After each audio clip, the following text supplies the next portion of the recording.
Welcome, ladies and gentlemen, to another edition of the show. It is Friday, May 31st, 2019. I'm your host, Josh Reeves. Thank you for being with me here for another broadcast. Going to be getting into a lot of different topics and news and whatnot for you, as usual, here tonight. So strap in, get ready, and thanks again for joining us here. Again, this is our fundraising week, and we've got to reach 100% of our operating cost goal by tomorrow, by Saturday at 6 p.m. Central Standard Time. So please get in your contributions now. If you waited, we're out of time. Procrastinators, last minuters, we need everybody, all soldiers, all hands on deck, and everybody to step up so we can get everything covered. If you could get the preferred contribution, well, listen, if we had, 10 or 12 people contributing $100 each or something, probably get us pretty close. But we really need to, reach 100%. But just all hands on deck, everybody that can contribute anything. Again, I've kept these are going to be on sale until Sunday. If you go, I check the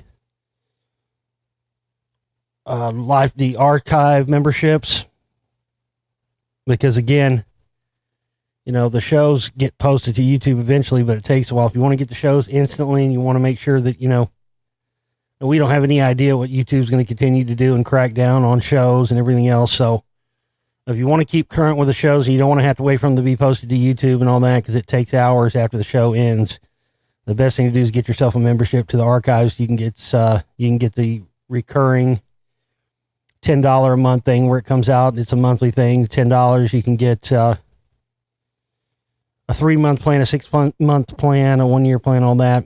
And we have the lifetime plans as well. And we sell those for $500. We had them on sale for the past couple of weeks, and we've got they're on sale until Sunday for $300. They're going back up to $500. So if you want to get locked into the archives for life, this is going to be the cheapest price you'll ever be able to do it at. And basically the price of what you would spend for, 3 years, you became a member, you can get a lifetime archive, and there's an app and everything. Podbean has an app, so you can download the app to your phone, and you can listen to it on the go and listen to it on Bluetooth in your car or whatever. So just wanted to remind everybody that's another way that you can support our work this weekend towards reaching our operating cost goals, by getting yourself that lifetime membership. If you already have an existing membership and you want to contribute and add to that, all you got to do is say, hey, I want to make my 3-month, 6-month, year plan or whatever I already have. I want to make that a lifetime and contribute $300. You can do that. All you got to do is contribute the $300 and then let me know, and I can add the additional time to your existing membership. But really what we need, if we have like one person come in at a large amount, 500, 1,000, whatever. Basically what we need is one person that can come in at a large amount, and then after that we just need everybody that can come in with the rest to make up the rest. So we are at that critical time now where we've got to have everything so we can keep the studio alive and going and keep everything up and running and ready to broadcast. So man, oh man, I've been fucking busy this week. I've been hauling ass, working, trying to get Spellcasters 2 finished. I'm getting close. Probably, I was hoping to have something out by this weekend, but it's just not going to happen. But probably about another week and a half, and I'll be completely done. And I actually have been kind of bouncing back and forth between working on stuff for 2 and working on stuff for 3, and also putting together stuff for what will be whatever the next part of the series will be, which I was kind of didn't know if I was going to do or not, but more stuff pops up. You find more things. So you got to keep that going. But you can find the donation page, the fundraising page. You can find that in the comment section of the YouTube video and in the information section. You can also find it at our Facebook pages, the Global Reality Radio Network Facebook page and the Josh Reeves Filmmaker Talk Show Host Explorer page. No amount is too small, but really what we need is everybody that can contribute $100, do so. If you can contribute 50, do so. If you can contribute 500, do so. Whatever it may be, just so we can reach this goal and keep everything alive. Man, I'm getting fucking stoked now, though. It's been... I tell you, I guess I go through this every time I make a film, but I've gone through it more this time than ever. It's really... But then once the finished thing happens, then my attitude changes. But man, I got to tell you, with each successive film I make, it's like, man, I don't know if I'm going to do this again. It's just so much fucking work to do just all by yourself, you know? And, if only a few hundred people or something are going to see it, it starts to make you wonder if it's worth it. But then, of course, so what ultimately ends up happening is it comes out, people see it, and then, I get all the reminders of why all the work is worth it, especially when you get that moment when people discover something they didn't know about, or they have that aha moment about something that they weren't aware of, or some other piece of the puzzle connects with something they already knew from some other source, maybe not even from me, and something connects and you get that aha moment. Those are the things that make it all worth it, really, to me in the end. And not only that, like I've talked about before, how much it levels up my own knowledge base and my own perspective on this stuff. It really does every time. But, like I said before, though, I don't know if I'm going to necessarily put a cap on this series because there's so much. I was just going to do 3 and then leave it at that. But as more people have suggested and as more information is coming, it may end up being an ongoing series. I don't know yet. I'm just going to get through getting out what I've got to get out right now. But man, it's been real tough. It's not easy, especially when you're one person trying to do every element. If I had a team of people and shit like all these other filmmakers, it would be different. But it makes it more difficult when you're a one-man army and a one-man machine. Another way you can contribute to, you can use the donate button on my website, theglobalreality.com. Scroll down the right-hand side. You can contribute that way with a credit card, debit card, prepaid card, whatever. And you can do it there it's through PayPal, but you can do it without having to log into a PayPal account or anything. You can do it that way. So there you go. Get your contributions in now, folks, so we can stay alive. I don't want to see us fucking get to the time tomorrow when we need the money together and have to be staring at if we're going to go under again or not, So this is the call to action. This is the call to arms for everybody to act now. I got some various things to talk about. I had recently posted, I was going to start doing this going back because there's so many, people forget how long I've been in the game, and how long I've been doing this and how many shows I've done, and recently I found some of the old broadcasts and old shows that I'd done from, 10, 11 years ago. And I thought, well, you know what? It might be cool to post those again. A lot of those people haven't heard, and we've had so many new listeners. I've been off for so long. I thought I'd probably start doing that, reposting some of these. And, because I like to give people the benefit of the doubt when I can. But I got to tell you, it's been frustrating because I posted one recently. And I've seen this happen to other people. I've talked about this before. I've seen, people... It's just frustrating. I have evolved at every step of the game when it comes to doing this stuff. Of course, there's stuff that I talked about on old shows that I don't believe now. Maybe stuff that I thought was right on then that maybe I've moved on from. But the problem is, man, people hear a fucking broadcast from 10 years ago and they think that that represents me right now. I had that from, I posted that Carmen Bolter show from 2009 where I interviewed her, and a bunch of people were, oh, she believes in this or believes in that, and you're promoting this.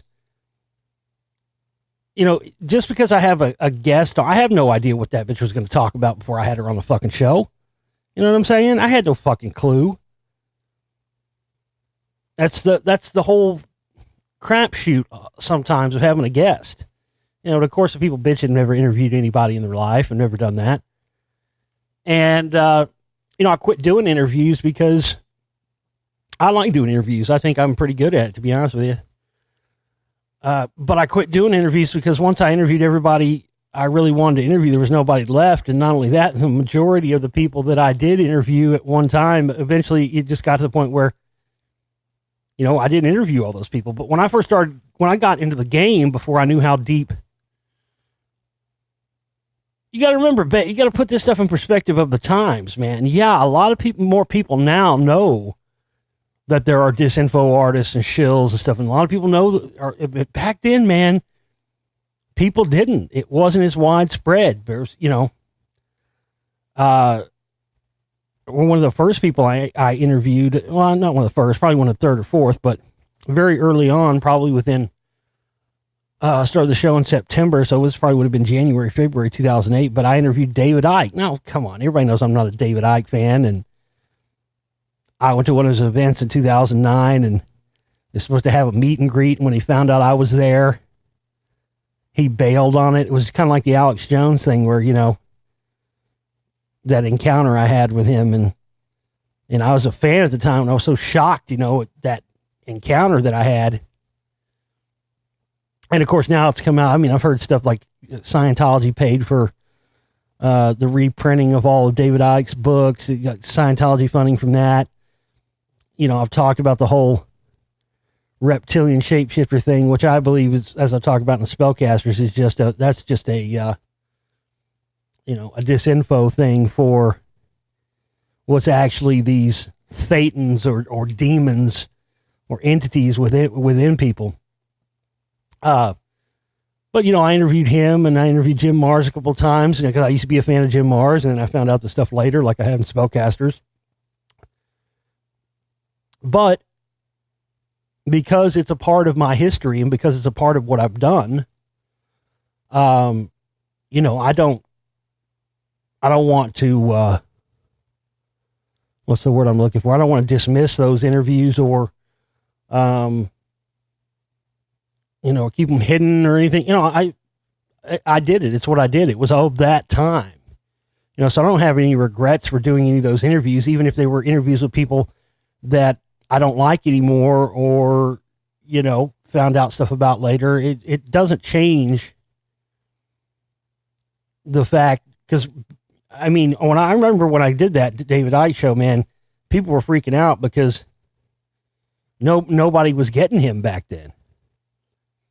And this is back before him and Jones were all buddy, and Jones was called him the turd in the punch bowl and all that stuff. But I talked about it before. I had that when I did that interview with him. It was a strange thing because I felt like I was having my energy drained, like you know, energy vampire type shit. Like I was getting that from him. When I got done with the interview, I had to lay down on the bed for like 3 hours because the whole time I was doing the interview, I felt as if it was bizarre. And this is before I had any other doubts about David Icke at that time. And then I went to that event in 2009 in Santa Fe, New Mexico that he did. And it just high weirdness surrounded that whole thing. I got all these different pictures of him where he looks weird and sort of reptilian and looks like he's shape-shifting in all these different pictures that I took at the event. I mean, it's just bizarre shit. But yeah, I mean, that's the thing. I was going to repost a bunch of those, but you know, after some of the comments from that Karen Bolter thing, it's like, you know, people trying to judge me on an interview I did 10, 11, 12 years ago. You know what I mean? Oh, I can't believe you said this. Well, yeah, I mean, I might have said that then. I see people do that with, with other research. I see people do that with Bill Cooper a lot, where,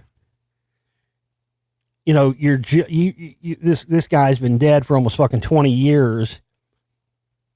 I see them do it with other people too. It's like, if that person was still alive, you don't know they would have even still believed that thing they put out back then. You're judging someone based on something they did 10, 20 years ago, especially if they're dead. You don't know, So, again, just for people in the future, who knows when people are going to be listening to these shows. We might be listening to them 10, 20, 100 years from now. I don't know. Maybe they won't. Maybe they will. But my point is, there may be things you hear me talk about that, in those older shows and interviews that I don't necessarily believe in now. I love doing interviews. I wish I could do more. The problem is there just isn't anybody I want to interview anymore. Especially not anybody in terms of this kind of stuff. Now, what I would like to interview, there are some actors and directors and especially musicians and stuff I'd like to interview. You know who I really want to interview? I'll tell you two people right off the top I'd love to interview. You're going to laugh at the first one, but I'll tell you who I really want to is Post Malone. Post Malone, shout out to Post Malone. Post Malone, if you're out there, brother, holler at me. Give me a holler. Post Malone is from Dallas. He's from here. I actually grew up in Grapevine, which is right outside of Dallas. And I lived in Grapevine for a couple of years, right at the time he was breaking out. But anyway, he's like totally into conspiracies and stuff, I found out. And I'm like, damn, dude, that's who he needs to hook up with me. I need to turn him onto my shit so then he can help get my shit out to more people. That's what needs to go down. So, Post, if you're listening, hey, I heard, I know I've heard you say it. I've heard other people say it. You're deep into conspiracies. You're deep into, you had to have come across my stuff at some point. But, I'd love to interview him, as I think it would be cool. I don't really have anything necessarily, I could, there's stuff I could ask him or whatever, but I'm not really necessarily interested in asking him questions. More, what I'd like to do is do the interview thing, because I always like to keep it casual and be more like a conversation than having. I never, on any of the interviews that I ever did, not a single one of them, you might be surprised to find out, not a single one of any interview that I've ever done, nor would I ever do this, have I ever had any pre-planned, canned, written out questions beforehand. I don't do it like that. I refuse to do it. And if you come to find out, that's the antithesis of how most interviews are conducted. Most people have pre-planned, canned questions written out. I don't do it like that. I'd rather do it like a conversation and let it flow where it flows. But wouldn't it be awesome to do like a, interview thing with Post Malone and then have him like throw stuff at me? You know what I'm saying? Like questions he has about particular topics or conspiracies or whatever, whatever topics he might be into. And he could be like, hey, what do you think about this? He throws it at me. And then, I could be like, well, that's horse shit. That's bullshit. That's disinfo. You heard that from here. Here's the real thing. Something like that would be cool. So that's one for me. There's a lot of musicians I'd like to interview. I'll tell you another one I'd like to interview. And he's on a tour right now. I don't know if they're coming to Dallas. I think they are, but I'll tell you who I'd like to interview a lot. But, and I, considering his interest in these topics, I can't believe that he hasn't been on shows. The number one person for me I want to interview more than anybody else is Sammy Hagar. Because Sammy Hagar is way into this shit. He's way into this shit and has been for decades. Because he had some personal experiences in his life when he was younger, with the paranormal, spiritual, weird stuff. He's seen UFOs. And it got me thinking about this the other night when we were talking about, when I was addressing the listener's question about, ethereal abductions and the whole idea of, the spiritual body and the spiritual entity existing within the carbon-based meat suit and all that, and how these entities have the ability to work on and do things to your etherical body or your spirit soul body. And I've heard Sammy Hagar talk about this stuff and mention it, but nobody really has the knowledge to go deep with him on these subjects. I'd like to do an episode, not even, maybe we might talk about a music a little bit, but I'd like to do a whole interview with Sammy Hagar and get deep into the stuff that he's experienced. If you want to really hear, it's crazy because a lot of people know this song, and if you hear this on the radio, I remember for years hearing it and thinking it was kind of weird. A lot of people didn't like it because they thought it was Van Halen going soft and all this, so a lot of people ignored this song. But it's one of my favorite songs of theirs, to be honest with you, is the song Love Comes Walking In. Go pull up the lyrics to that. Listen to that song. Love Walks In is the actual name of it. Love Walks In. Go listen to that song and pull the lyrics to that and read those lyrics.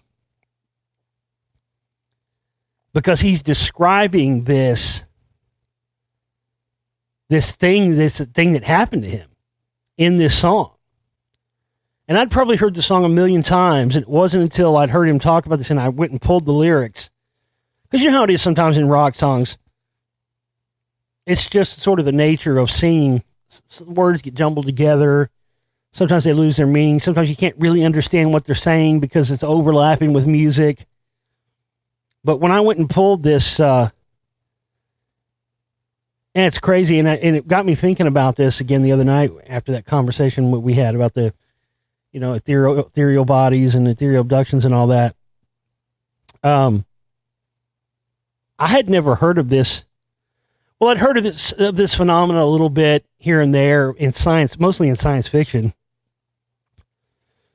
And it's this concept of something called walk-ins, which is why the song is called Love Walks In. A walk-in is a New Age concept of a person whose original soul has departed his or her body and has been replaced with a new, generally more advanced soul. Ruth Montgomery popularized the concept in her 1979 book, Strangers Among Us. Believers maintain that it is possible for the original soul of a human to leave a person's body and for another soul to walk in. Souls are said to walk in during a period of intense personal problems on the part of the departing soul, or during or because of an accident or trauma. Now that is key. The individual retains the memories of the original personality, but their personality and abilities change and become oriented towards helping humanity. Incarnating into a fully grown body allows the more advanced soul to carry out its mission without having to go through the 2 decades of maturation that humans need to reach adulthood. Now, that's a fascinating concept, isn't it? Think about that. Most people don't want to think about that because what that means is that means that there are or could be many of us, maybe even myself included, because there's no way to really know. It seems, what's interesting about that idea is it's very similar to the idea of what I've talked about with the Thetans and the various levels you go to, and how, the soul cracking, and how with each successive level you go up through the chain in Scientology and also in Freemasonry as well at the upper high levels, not the lower Blue Lodge levels. I'm not talking about that. I'm talking about the additional degrees Scottish Rite and all that. And that as you go up each degree and each level, you're slowly and slowly more opened up to control, to eventually you're completely controlled by an entity, but you don't even know it.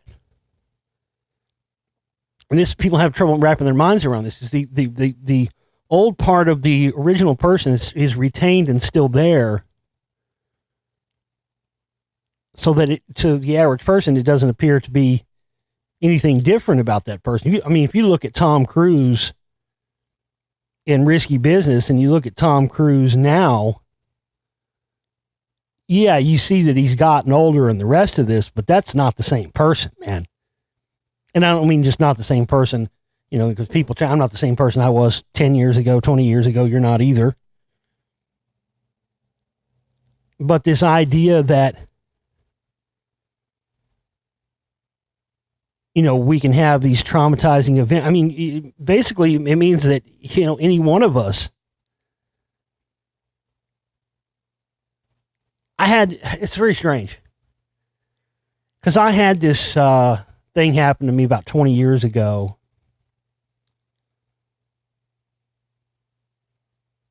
I got into a real funk and a depression because a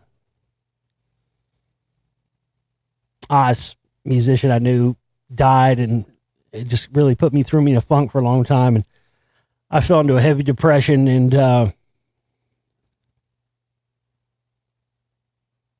I just did a bunch of crazy drugs, a bunch of stupid shit.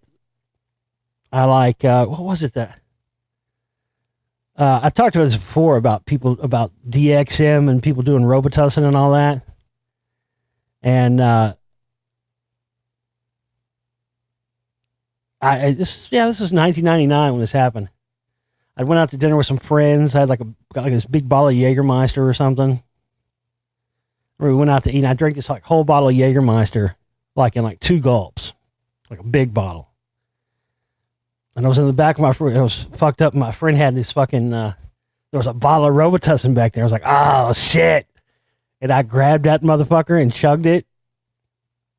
And the whole bottle, and it basically. I don't even know if I've ever told this story before. It basically made the multiplier effect in my system. I almost died. Pretty much I OD'd. I don't know if I had anything else in my system or not. But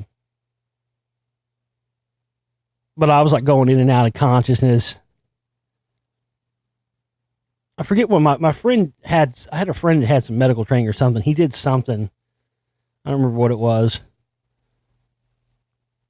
Or gave me something. Anyway, it got me out of it. But during the time period in which I was going in and out of consciousness, I saw this. I've never seen anything like this before or since.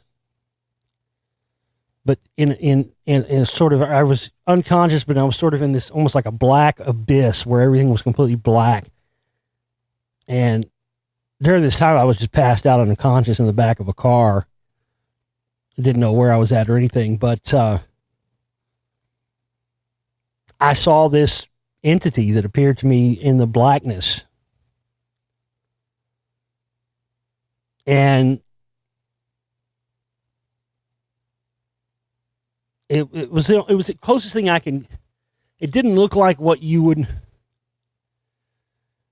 what you would stereotypically think of as an angel, but that's what I knew it was. But it was sort of this white angelic being that appeared to me, and it told me that it wasn't my time to go yet, and that I had a lot of important work left to do. And this is 1999 at the time. I mean, I was, 23, 24. I was as lost as you can be at that time. I wasn't playing in a band at that time. I I don't know, I was just lost. Without any direction. I certainly wasn't thinking of it at that time doing anything like I'm doing now, or had any, you know what I mean? I mean, I had an interest and had been studying these things, but doing anything that would have been, you know, a service to anyone else at that time it just didn't make sense to me.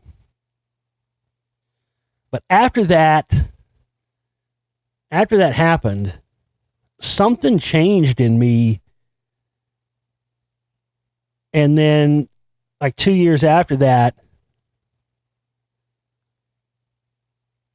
I had been over at a friend's house, and I'd done some psychedelics the night before. And I had this dream. It was so vivid and realistic. It was basically like a war. It was like a war going on, and there was all these like. I was just like in a war zone. There was explosions going off everywhere, and behind me, I hear like folding sheet metal. You know, like the loud sound of like folding sheet metal. And I look behind me as all these explosions are going off. And I look behind me. It's one of those. You know, like Robotech, like, you know, Mech Warrior. You know, the big robots that are piloted by humans, that they're, you know, they got guns and rockets and stuff on them. It was so realistic. And all of a sudden, there's like just all of those behind me, like, holy shit. And right as this is going on, I hear my friend waking me up. He's like, Josh, wake up, wake up. This is why I'm having this dream, coming down off psychedelics, right? I'm like, what? He's like, wake up, man, wake up. There's shit going down. And when he said that, I thought it was still in the dream. You know, he said the shit's going down. And I was asleep on his couch, and the TV was like right there by the couch, right? And I'm wiping the sleep out of my eyes to wake up as he's saying the shit's going down. And right as I open the second I open my eyes, after coming out of that dream under psychedelics, the second I open my eyes to look at the TV, the TV cuts a frame, and boom! Second fucking plane hits the fucking tower on it was 9/11. And, you know, after that, I had worked shitty jobs for many years. I'd finally gotten this job, pretty decent job, and then, you know, right after 9/11, they shipped all the jobs off to India and everything else.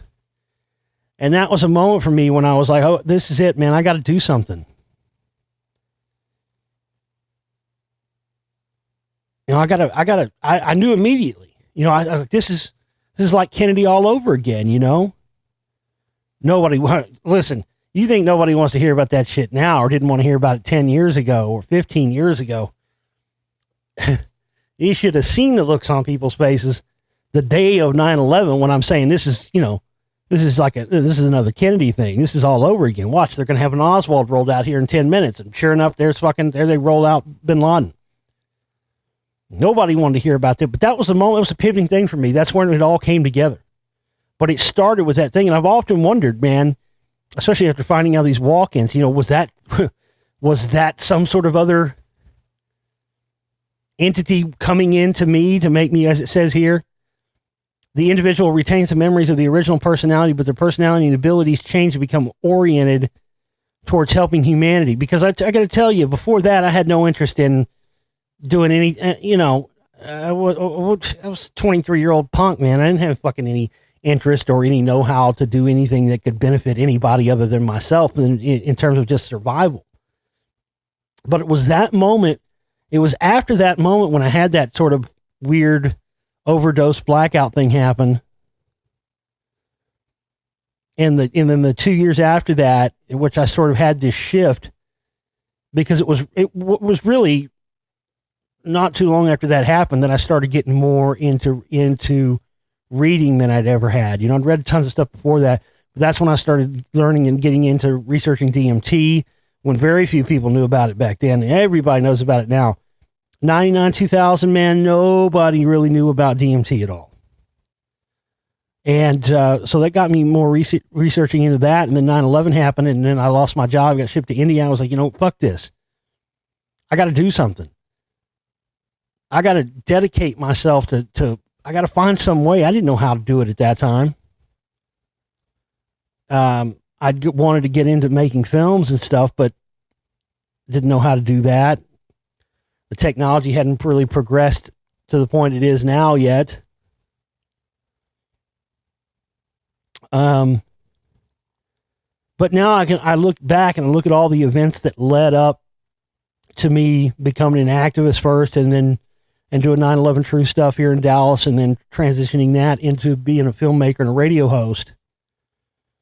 But all of that now, I mean, I didn't see it at the time, but now looking back, I can see all the things that at the time didn't make sense that led into me doing it. I mean, listen, I would not, honestly, this is honest truth. I would not have chosen to do what I do. I would not have chosen to do this for myself, by myself. I just wouldn't have. This is just not, it's hard to think of anything other than just the stuff you can do at the local level and stuff. But it's just hard to find anything, especially if you don't have resources and stuff. It's hard to find anything you can do that can be of any significant benefit to help mankind, when I started to see how much disinformation there was out there, and how much lies, and not only that, just stuff people weren't even talking about at all. Because like I told you, I'm not a joiner. I don't join groups. I'm not a follower. I've always been sort of a lone wolf guy on my own, marching to my own drummer and all that. I would never dedicate myself to one specific religion or one specific way of life. Or anything. It's just not me, man. It's just, it always caused problems for me in music scene because, people want you to be one way and dress one way. You got to be, if you're going to be into punk music, you got to wear the uniform of that, and that's what it became to me. It's like, well, I'm not going to wear anybody's uniform. I'm not going to wear a grunge uniform or a punk uniform or a heavy metal uniform. I can't do that. I just could never do that. I have to be me, and I've always been me, no matter what, good, bad, or otherwise. So I've never been the type of person that would dedicate themselves 100%, other than the bands and music and stuff I was in, but I mean, it's the honest God truth, man. What I've done and what I've achieved and making the films, doing the show, and trying to educate people and just help people expand their knowledge base when it comes to this stuff. The dedication that I've given this is uncharacteristic of me. I've got to say, it is. It's 100%. I would never. I can't even believe that I've maintained this and dedicated myself to doing this for so long, because it just seems so out of character for me. But literally, there's nothing else I've ever done in my life that has been reaffirmed to me that this is what I was put here to do more times than this has. I mean, over and over and over again, I've had constant reaffirmation that this is the path I'm supposed to be on. And that for whatever reason, beyond my or anybody else's explanation, I was put here to contribute and try to help people and try to, help seek and spread the truth in whatever way I can. And, that whole idea of the walk-in thing, the whole idea that we could still be ourselves, but at some point have a traumatic incident where, some other entity enters us and then steers us towards, towards the path of carrying out a mission to help humanity. It's an interesting concept. Yeah, I'd love to talk to Sammy Hagar about that. Yeah, it's highly interesting. Anyway, I just wanted to bring that up and talk about that and give a little insight into, into my path and all this, because it's when you're living it, you don't really, you don't think about it in terms of, and not only that, nobody wants to dwell in the past. You want to keep moving forward and keep pushing forward. But when I do take a moment like that to look back on what got me to here and all the crazy things that happened in my life that transpired to get me to here, it definitely was not an accident or by chance. And again, just very, I'm not going to lie to you. I've never considered myself to be what you would consider an altruistic person, but this work and this information and stuff has transformed me into something else. I mean, I'm shocked that I've kept doing this and I didn't quit a year in or 2 years in. I mean, it's always been tough. It's never been easy, and I doubt it ever will be. But I look at some of the stuff I went through. I mean, at least now, most of the time, there still are times where it's dicey. Not gonna lie, but there was times in the first couple of years of doing this, man, I didn't have money to eat sometimes, a lot of days, and I can't believe I didn't quit and do something else then, especially, when you're first starting out and you got 3 people listening or whatever. You just, you wonder, you're like, how is this even remotely worth it? You can't see the forest for the trees at that point. But every step of the way with everything I've done, it's just been constantly reaffirmed to me that, undoubtedly, without question, this is what I was put here to do.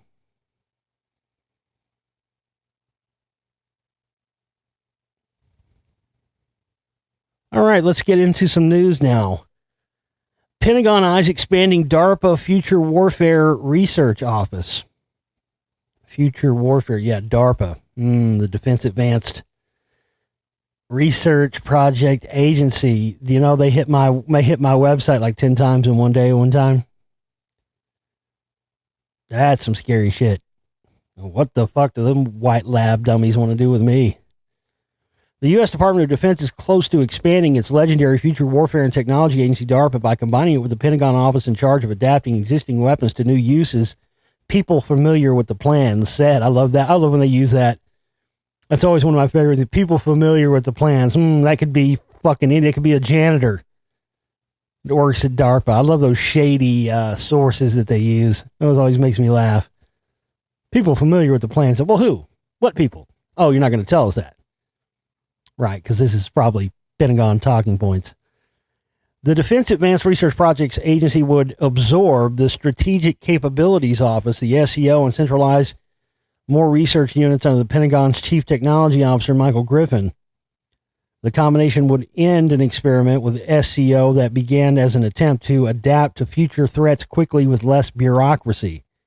SEO reported directly to the Defense Secretary, removing it from traditional bureaucratic channels at the Pentagon.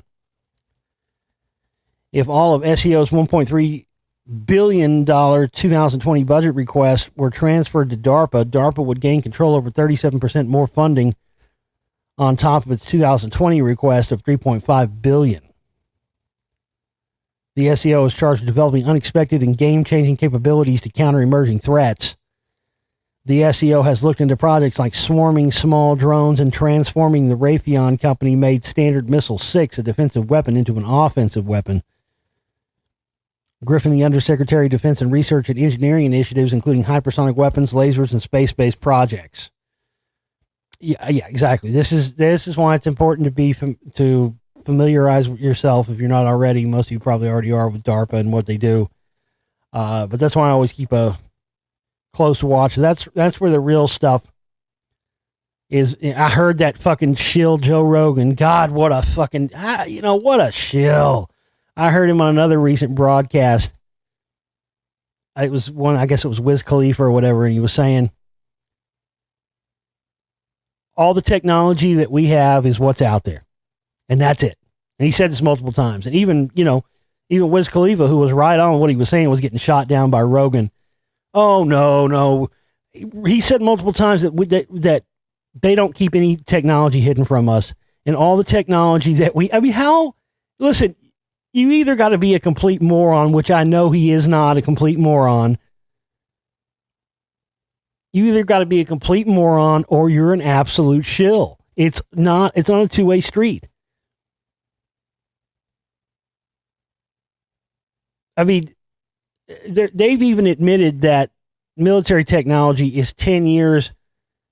By their own admission, they say it's 10 years ahead of what the public knows about. We know it's 20, 30, even in some cases, ahead. But he literally said multiple times, oh, no, all the technology we have is what's out there. Whatever you can buy on the shelf, that's all the technology they have. They don't keep anything hidden from us because it wouldn't make sense for them to keep stuff hidden from us. Because if they had better technology than what we have now, they'd want to get that out there to make money off of it. I mean, what a dumbass rationale is that? It's either dumbass or it's fucking full-blown shield cover. Of course, I mean, give me a break. There's so many examples of this. I mean, one of the other many things he won't talk about. Why don't you talk about how he probably doesn't even know this? He'd be like, Jamie, look that up. He probably wouldn't even believe you if you said this to him. He's talked about von Braun and the paperclip Nazis and stuff before, but he's never talked about the fact that von Braun and multiple paperclip Nazis were brought in as consultants on the original Star Trek series. Because the Nazis, some said it was because they recovered and back engineered. A lot of people believe that the Nazis recovered and back engineered an alien craft even before the United States did. And that this was one of the other reasons why Project Paperclip and stuff happened. I mean, we know for a fact, just like I covered in Spellcasters Volume 1, that the program that eventually became MK Ultra in the United States was started as the Nazi programs before the end of World War II. And they were openly using what eventually became MK Ultra and what eventually led to stuff like Scientology with L. Ron Hubbard. They were doing there first. They were literally using black magic and psychedelic drugs to try to create robotically controlled and black magically controlled at that robotic, Manchurian candidate type people. But they had, there's a book, I can't remember the name of the book, but there was a book that came out 10 years or so ago that detailed all the advanced stuff that the Nazis had in secret. Stuff like, the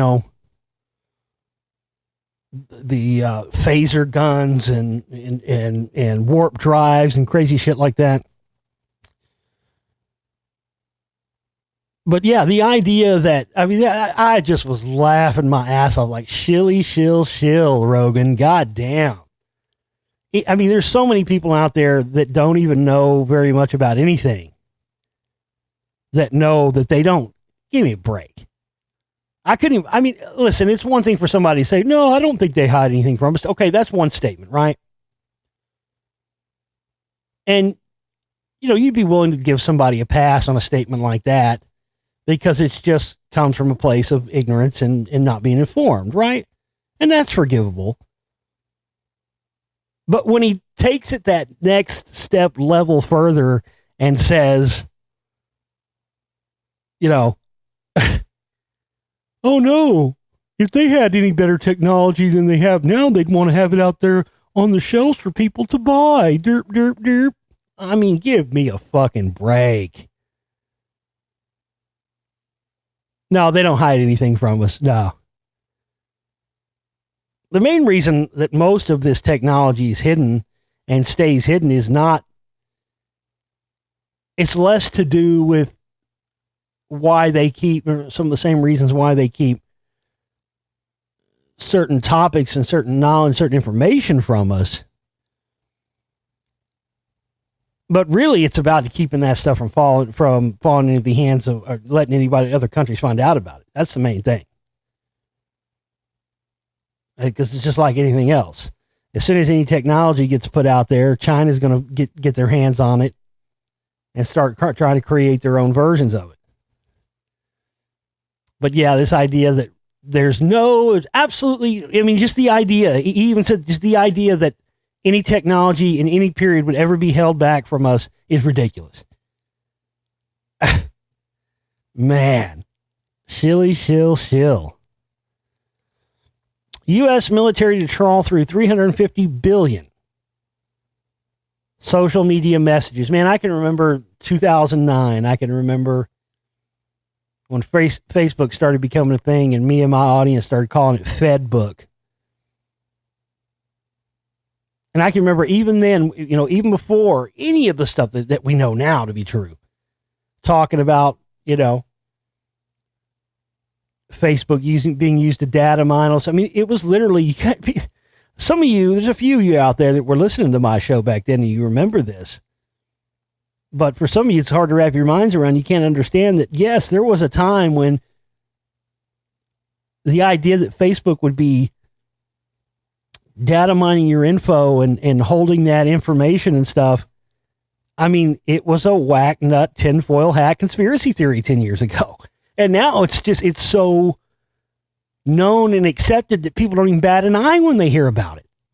And that's, that's worrisome too. That's another one of these things that I see a lot that worries the shit out of me, is this thing where it's like once people hear about something and they get over the initial shock about it, it's like they just move on and then they're not worried about it anymore. And I see this with almost every single, I can't think of anybody that I've ever come across that isn't that way. And that's worrisome. I mean, it's almost as bad, if not as bad as people who just ignore this stuff in general. I can understand people wanting to be willfully ignorant. I don't relate to that, but I get it. The ostrich syndrome. If I stick my head in the sand and ignore it, then I can live my life like that stuff doesn't exist. I think that's the most moronic, idiotic way to go about things. I know a lot of people, not going to name names. I know a lot of people that go that route, though. But then also on the flip side of that, I see people that, and I get it, you don't want to let stuff bog you down and weigh you down. You don't want to let stuff make you paranoid and freaked out and manic. But I do think it's a problem where it's like people nowadays seem to find, they find out that they're being, again, 2009, it was a whack nut. People used to make fun of me. It was a whack nut conspiracy. People laugh because I called Facebook Fedbook. And I refused to get on it for the longest time and only got on it eventually just so I could promote the show and promote my work, But now we have all this stuff. We have all these facts. And as people just hear about it, they go, yeah. I'm like, wait a minute. You're the same fucking person who was calling me crazy and calling me a conspiracy theorist when I was talking about this 10 years ago. And now they're openly admitting to it. And you're not saying, I would expect somebody to say something like, hey, you called this. They don't. They go, oh, yeah. Now, wait a minute. I was crazy for talking about it 10 years ago. Now it's in the news, and now you're not calling that crazy? You see? The U.S. military plans to analyze 350 billion social media posts from around the world to help it track how popular movements evolve. This has been planned for so long. I've talked about this many times. The cell phones, the social media, all this stuff that we've seen really evolve over the past 10 years or so has all been in anticipation for the AI systems and the computing power to reach a penultimate level that they've been waiting for. And that's what all of this databasing and all this stuff and the data mining of all this info, that's what all this has all been about. That's why they've been storing this stuff on hard drives for years. That's why they've been building all these networks. That's why, because think about it. I mean, everybody knows everything that you do and everything is tracked and traced and everything, but there's so much data. There's absolutely no way that even hundreds of thousands of people or however many you want to name could sift through this stuff and do anything of note with it, right? People have been talking about that for years. Why would they be doing this? Doesn't make any sense. Why would they want all this data, and why do they want to have if there's no way they can do anything all with it? Right, there isn't. But there is if you've got an massive AI supercomputer. That's what this has all been about. That's what the whole, total information awareness network and all that stuff was all about. They didn't have the ability and haven't had the ability on a large scale to really do anything with all of this data they've been collecting and databasing for all these years. But they already knew that another 10, 20 years, once the processing power caught up, then they already knew they would eventually have a use for all this stuff. I think I personally think there's going to come a day where they're going to take all our they're going to use our search engine history, everything you've ever looked up on Google, even if you were looking at shit that wasn't necessarily, like mine. I mean, my God, the shit I've looked up through the years, I'd hate to see mine. Not because I've looked at anything I would care. It's like I'm looking at fucking kitty porn or fucking anything I wouldn't want anybody to see. But when you've done as much dark, deep research as I have, and the topics that I've researched and looked into, and the sick, sadistic shit I've had to search, I'm telling you, man, they're going to eventually that shit. When the AI systems go online, you're going to have all these systems, and these systems are going to basically identify who gets to go on and continue to be a citizen, and who either gets eliminated or put into an internment camp or something. It's going to come down eventually. We're living in whatever you want to call it right now. We're living in utopia. As bad as shit might be, and as much as they might be tracking and tracing us and all this other stuff, I suspect and I fear that there's going to become a time in the not too distant future where we're all going to be looking back at the time we've been living in now and for the past, 10, 20 years or whatever. We're going to look back on that and wish we were back here again. We're going to look back at this and as a utopian time. Because once the systems go online and once the decisions start being made, not by humans and not by carbon-based life forms anymore, and once all this data has these AI systems to analyze it and piece it together and put together, and that I think is where the real nexus point between AI systems, all this data collection, and future depopulation and eugenics plans, that's where the rubber's going to meet the road.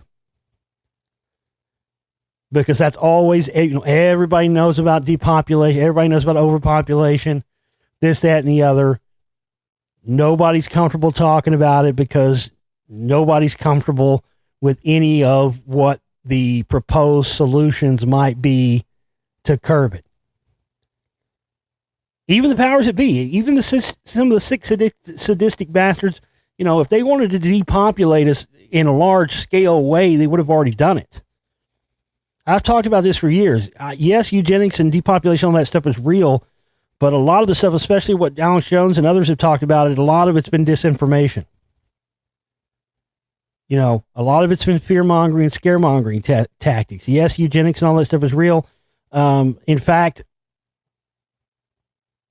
most people would be shocked to find out that the whole Hitler's entire eugenics plan came from the state of California. Look it up. That's another fact Joe Rogan won't fucking say or talk about. It's a fact. It was reported in the mainstream media years ago.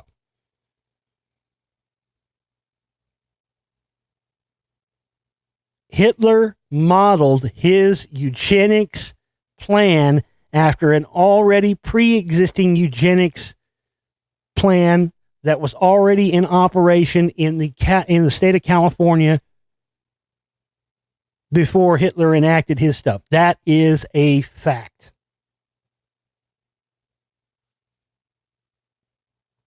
It's an absolute fact.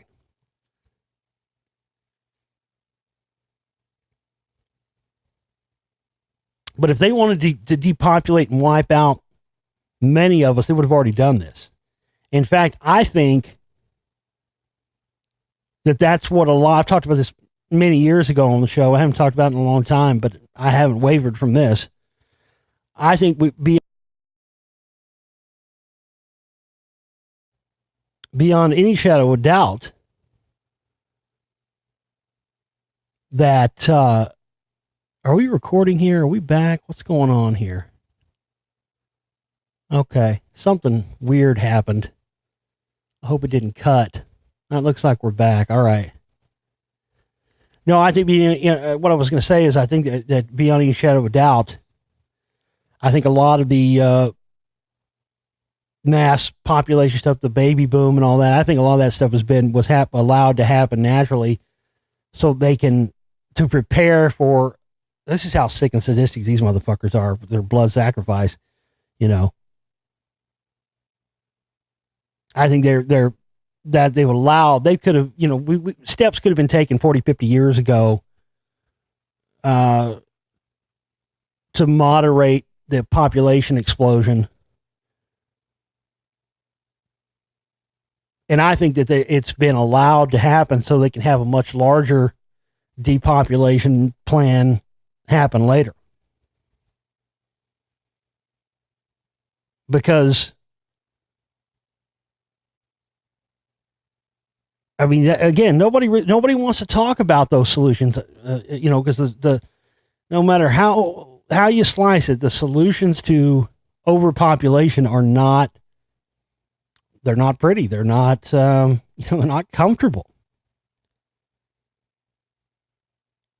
And I think they want to allow these AI machines to eventually, you know, do a sort of technological social Darwinism type thing where,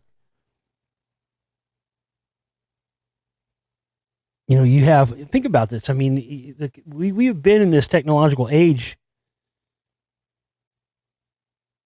for so long now. There's been so much data, so much information collected. And I think that's eventually, now, of course, you're going to have a certain section of the population. I think this is why you have so many people that are Luddites and people, you know, there are a lot of people, especially older people who, they won't have any technology at all. I didn't even get a cell phone until 2013. I resisted until 2013 and it just became impossible for me to not have one anymore. But I held out until 2013. I never had a phone and until 2013. But there are a lot of people more extreme than that. A lot of people, you know, there's still people out there who don't have the internet, don't know how to use the internet, don't want it. But this is the thing. This is kind of the end. You know, people have often speculated and wondered, you know, and that's why they've been so skeptical about a lot of this data collection. Why would they be collecting all this data? Why would they want everything, you know, all this video, all this audio, constant recording? Again, because they want to turn all this information over to these AI systems eventually to make those uncomfortable decisions that humans do not want to put themselves in a position to have to make. And to me, this is how ultimately I think the depopulation agenda is going to play out. Because nobody wants that on their conscience and nobody wants to make that decision, not even the bloodthirsty motherfuckers at the highest levels.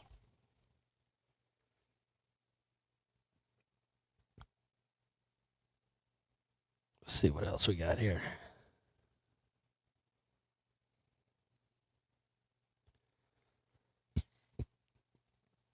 Oh, this crafty robot can write in languages it's never seen before. Man, this is really crazy. It's crazy how far advanced it is now, but it's even crazy how more far it's going to be advanced over the next 10 years. Among the many things we humans like to lord over the rest of the animal kingdom is our complex language. Sure, other creatures talk to one another, but we've got all these wildly complicated written languages with syntax and fun words like defensterate that we can also lord over robots who, in addition to lacking emotion and the ability to not fall on their faces, can't write novels. At least not yet. Researchers at Brown University just got a robot to do something as linguistically improbable as it is beautiful. After training to handwrite Japanese characters, the robot then turned around and started to copy words in a slew of other languages it had never written before, including Hindi, Greek, and English, just by looking at examples of that handwriting. I mean, that's some motherfucking Skynet shit right there. And of course, they're throwing it in our face. They got another new Terminator movie coming out this year. Linda Hamilton's coming back as Sarah Connor. Arnie's in it. You know, the timing of the release of these movies in conjunction with the evolution of this technology and stuff, man, none of it's coincidence. Like walking on two legs, handwriting is one of those seemingly simple human charms that is in fact elaborate.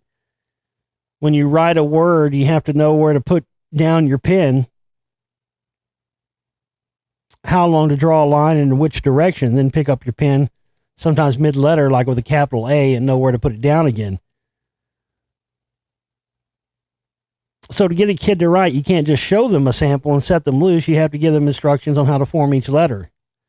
Blah, blah, blah, blah, blah. Well, that's what they got. So basically, they got this computer that can do that now. I mean, it's crazy to watch it, little videos here.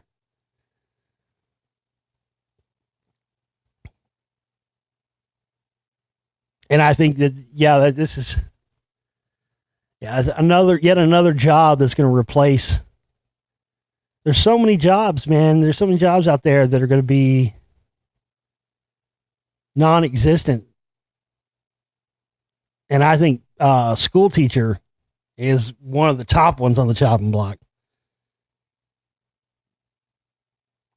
Yeah, I think eventually you'll have schools. They'll be just like robotically controlled prison camps. You'll have robot security.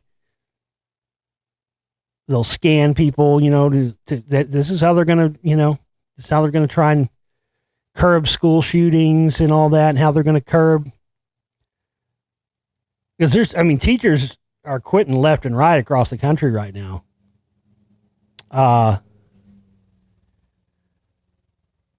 I don't want to shit talk teachers. I'm not trying to do that, but I worked in a lot of fucking restaurants and stuff, and I don't know, man. These teachers, a lot of these teachers think they think that they're. I don't know. I'm not going to bitch about it and rag on teachers, but I've just encountered a lot of them. They just think their shit don't stink, and they think they're better than everybody else for some reason. And I encountered those, and I know many of you did too when you were in school. But I think this is how they're going to do away with all. There's just so many issues, Teachers don't get paid enough. They don't want to have. Nobody wants to pay them anymore. And the powers that be really want to do away with any sort of with the human element in education, because they want, in these government indoctrination center schools, they want to program people just like they program the robots. And they don't want any of that creative thinking coming in line. They want the curriculum to be ingested and regurgitated back out exactly the way that it was ingested. And having robots replace teachers and, armed robots in schools, we're going to see all that. And I think we're going to see eventually we're going to see all that with law enforcement and stuff too. Ed 209 is going to be on the street corner. It's going to happen, man. There are so many. And then that's going to start to create the question again, okay, well, what are we going to do with all these people now? We have a population of people who whose jobs have been slowly, fast food workers. I mean, think about it, farming. We're going to see this in our lifetime, ladies and gentlemen. This is not some far off thing that you can just say, well, if this was the 90s and I was talking about this, you could say that. You could say, well, it's a way off. It's so far off. It's probably not going to affect me in my lifetime. You could have said that 10, 20 years ago. You can't say that now. Over the next 10 to 20 years, we are going to see much of the, you got to, my advice to everybody is find something to do a robot can do. A robot ain't going to do this show, and a robot's not going to make the films I make. So, I'm sticking with that. But, everything else, fast food, McDonald's and a lot of places are already doing automated drive-through workers. I think eventually surgeries will be largely performed by robots. Assembly lines, all that manufacturing has already been using robotics and all that stuff for years. And I think then that's going to be the time when it's going to start saying, okay, well, that's when they're going to start considering. They got to get all the robots and all that stuff and all the AI and all that stuff in place first before they start doing their real big depopulation stuff. That's what they're waiting on. That's really what they're waiting on.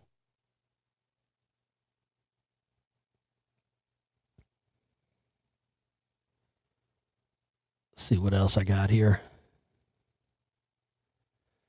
Oh, bear with me. Takes a second. I don't want to see that.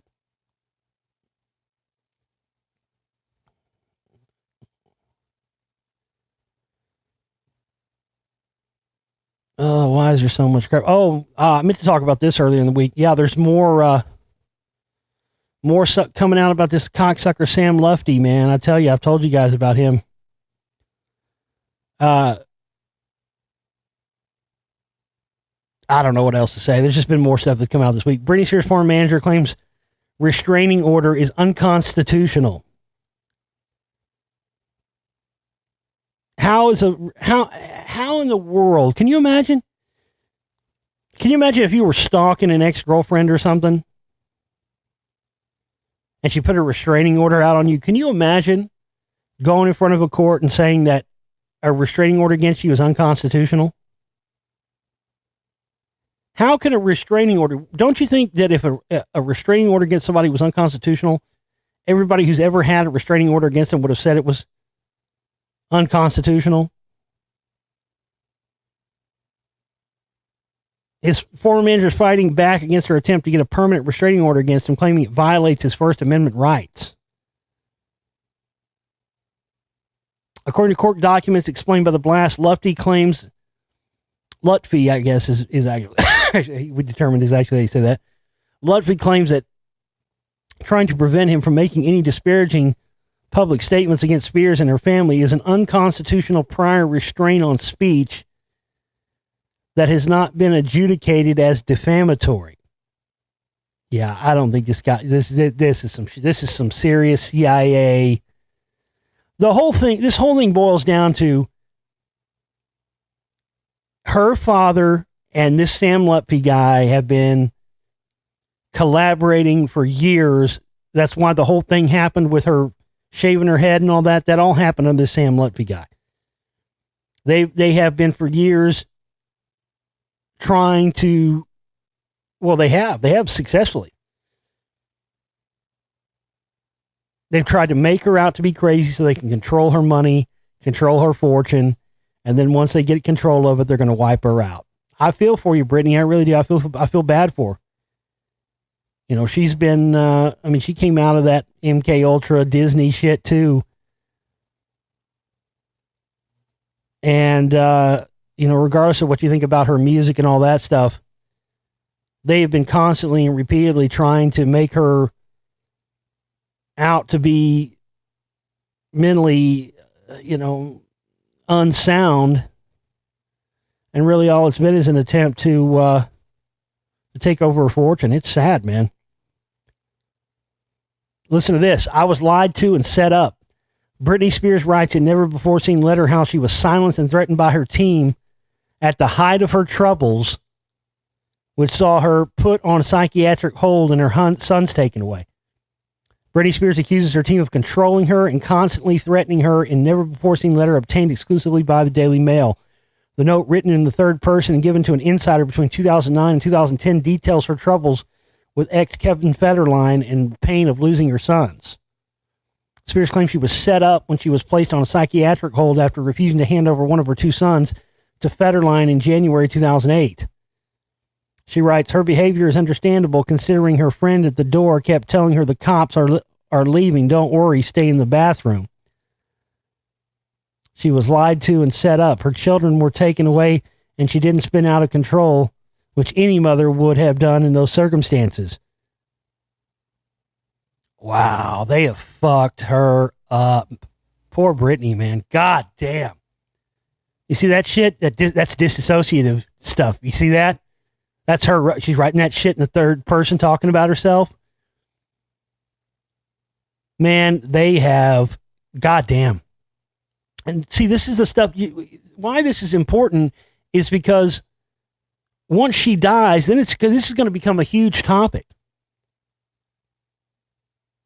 When we could be talking about and discussing this and getting that out there now, before, because how many of these have we seen?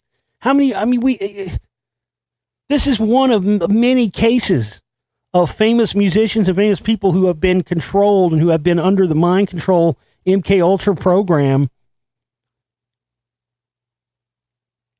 And all of it has been, they were set up. That's why they create these people. They create these people. They set them up. They make them huge, and it's all done to use them as puppets to build these fortunes that the people who set it all up then get to come in and claim after it's all over. They used her from a very young age, as they've done many people, and I believe other people, Kurt Cobain and many others, to make them these big, massive stars, and then either murder them or most of the time murder them in order to take the fortunes once they reach the height of fame. The unearthed letter comes as Spears claimed her father committed her to a mental health facility and forced her to take medication against her will. Some sick, sadistic shit, man. And it's got to be exposed or it's going to continue to happen. Goddamn, what year is it? Energy... Remember after 9/11 when they tried to change French fries to freedom fries? Man, I never bought into that bullshit. Listen, I'm not a huge fan of the French. But changing the name French fries, freedom fries, that's where I will. Why ain't eat no damn French fry here in this country, boy? We eat them freedom fries. America, damn Frenchies.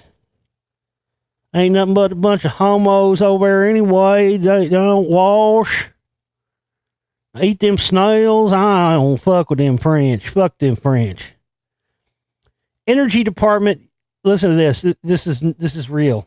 I thought this was a joke at first. Energy Department rebrands American natural gas as Molecules of Freedom. So it's not natural gas anymore. Freedom gas. Molecules of Freedom. You imagine that? Hey, your Molecules of Freedom bill is overdue. You need to pay that shit. Molecules of Freedom. Yeah. That's when I'm going to start.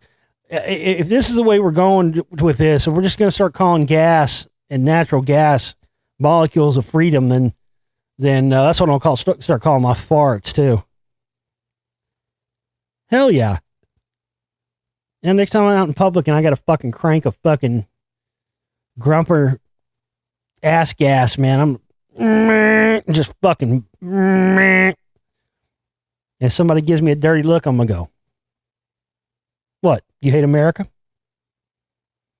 What? Hey, you hate America. Why do I hate America? You gave me a dirty look when I farted. That's freedom gas, motherfucker.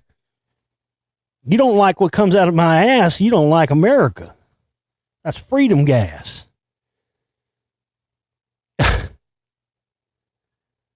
Oh my God. Not a joke. This is real. I'm not making this up. It's very real.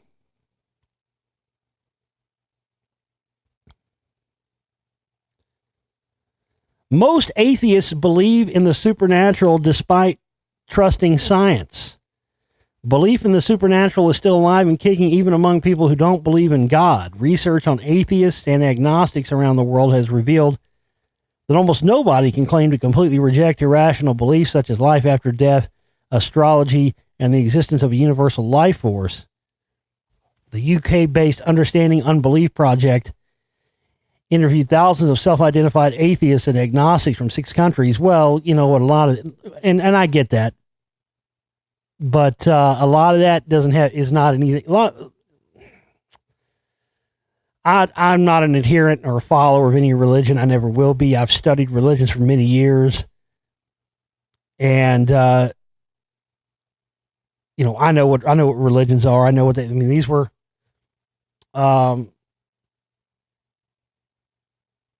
It goes back to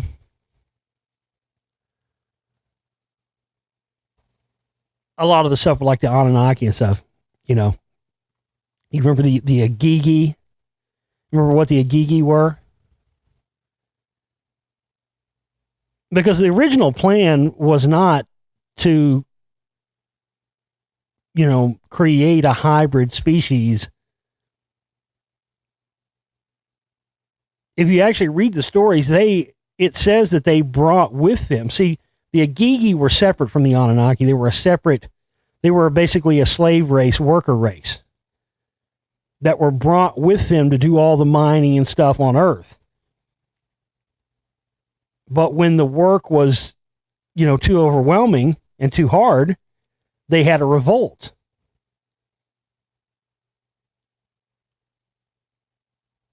Because the Agigi saw themselves as people just like the Anunnaki did, right?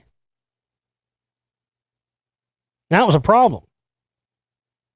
You know, when your drones and when your slaves and your worker bees consider themselves to be equal as the people that are giving the orders, that leads to mutiny and the rest of it. So that's when they realized, okay, they've got to create something. They need a worker race. They need a slave race to do the work for them that, even though they're made of the same stuff, won't see themselves as being equal to the people giving the orders. That right there, ladies and gentlemen, is the genesis point for religion. That's why you had the creation stories and all this stuff pop up. And that's why you had humans worshiping the Anunnaki and people like that as gods. All world religions came from that, because they had, that's how our world religions were started. They were started by these quote unquote gods, which were really just people like us, who had to find a way to separate themselves from the workers in order to get the workers to do what they needed them to do. And this is where the whole thing of, you know, the idea of divine will and everything being under God and the rest of this. And so a lot of these atheists and whatnot, they're just, hey, if you're going to commit to something, commit. These guys are just pussies, is what it is. They don't want to be seen as associated with one of these religions, but they still leave. Well, just in case, you know. That's why a lot of them don't deny it altogether. It's just, you know, it's ridiculous stuff. But I do believe there is a higher universal power, and I believe there's, you know, a collective consciousness and all that stuff. But you know, these people that were these supposed Anunnaki and stuff, these guys weren't gods. They weren't, you know, they weren't advanced spiritual beings. These are motherfuckers who are no different than the people who we we've got running our planet now. They had an agenda. They had shit they needed done. They wanted slave. They had a cast of people that, royals and bloodlines and stuff, and people they felt that were too good to do that kind of, you're not going to do slave. We're going to go mine your own gold or build. No, that's what slaves are for. But the Agigi, being that they were just regular people like them, that's what caused all the bullshit for them. They had to take some of their DNA and mix it in with these more primitive things to create something they could then install with a religion to make the slaves believe that their work is of a divine purpose and not just, man-induced slavery.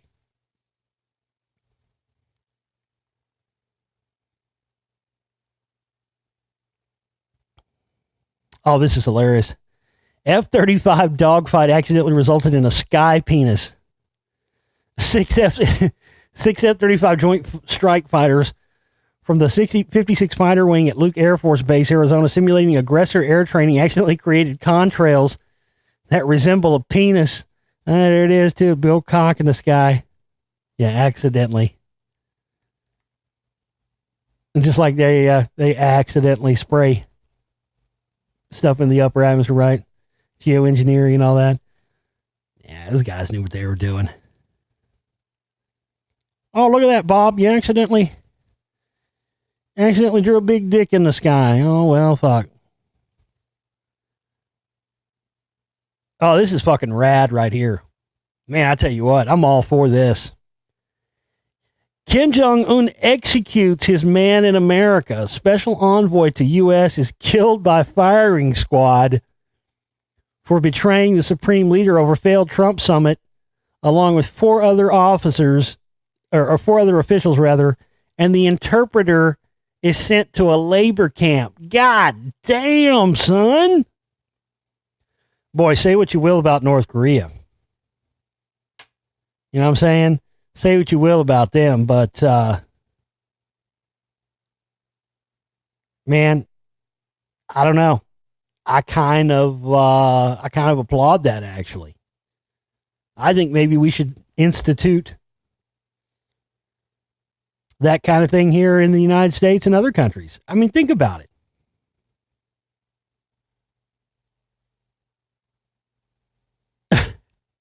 Think about that. I mean, you would turn politics around pretty quickly. I mean, because, if you have an elected official now or a politician or government official now,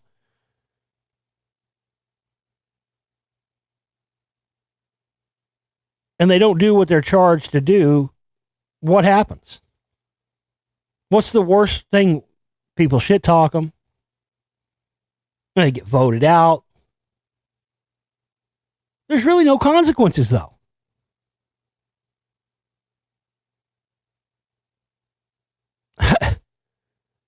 But fucking North Korea, you got a politician doesn't say what he said do what he said doesn't do what he said he was going to do. Guess what? Firing squad, bitch. Next. Oh, and your staff too. Yep. We don't want them. Hey, they were part of the fuck up. We don't want them around. Even the interpreter, even the dude who was doing nothing but translating stuff from English, got sent to forced labor camp, bitch. Go.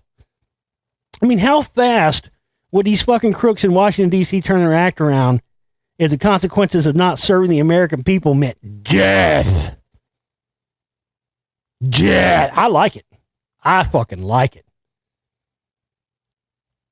Because, man, you'd have a lot more confidence in your elected officials and a lot more confidence in voting, wouldn't you? This motherfucker doesn't cut tax, doesn't do what he said he's going to do. Firing squad, motherfucker, line up. God damn. I like it. I like it. I think it's the fucking way to go. I think it's the way to go.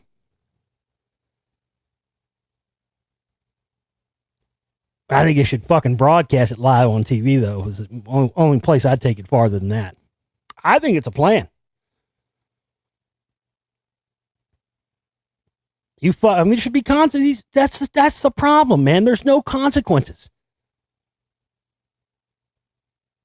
Now, I understand also there's not very much upside either. What's the upside for one of these politicians serving the people? I get that. I mean, I guess it's not much upside, but man, I think you could change the political landscape. You know what I mean? You put this congressman or whoever in for 2, 3, 4 years. They don't do what they said they were going to do. You're done, dude. I don't mean you're just done with your job. You're done with life.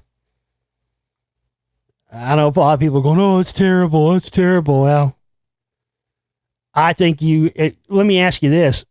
You think that Nancy Pelosi would still be in a government job if they had this? Fuck no, that bitch had been a fucking corpse. Well, she's already, of course, she's a walking corpse. It's fucking Skeletor. Pull up that picture of her, just type Pelosi Skeletor in. She looks just like she's fucking Skeletor, dude.